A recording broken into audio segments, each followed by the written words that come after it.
তারপর একটি পাত্রে দুটি ক্যাপসিকাম, একটি লাল একটি সবুজ আমরা ছোট ছোট করে কেটে নিই। তারপরে একটি পেঁয়াজ 4 খণ্ড করে সব ছাড়িয়ে নিই পাপড়িগুলো। এরপর 4টা কাঁচামরিচ আমরা কর্নিক করে কেটে নিই। এরপরে আমরা কিছু গোলমরিচ হামানদিস্তিতে দিয়ে আমরা গুঁড়ো করে নিই। আজকে আপনাদেরকে জানাবো কিভাবে চাইনিজ ভেজিটেবল রান্না করতে হয়। প্রথমে আমরা বিভিন্ন ধরনের সবজি, কিউকাম্বার, ব্রোকলি, বরবটি, পটল, গাজর, বেবি কর্ন ইত্যাদি অনেকগুলো সবজি একসাথে কেটে প্রথমে সিদ্ধ করতে দিয়ে দিই। হাফ বয়েল হয়ে গেলে তারপর আমরা এটাকে তুলে ফেলব।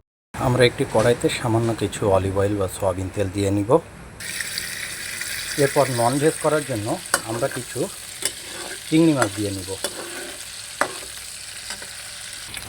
তারপর আমরা আমাদের কেটে রাখা সকল ক্যাপসিকাম, পেঁয়াজ, মরিচ সবগুলো একে একে দিয়ে দিব।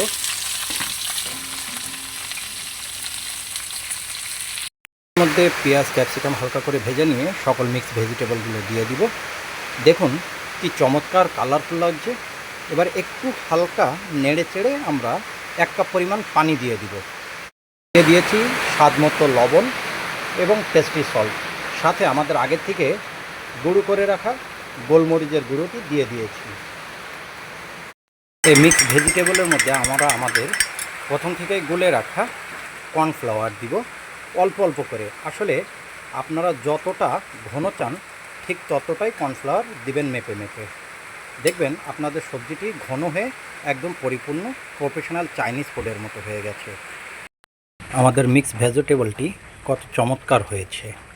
এখন পরিবেশনের জন্য প্রস্তুত।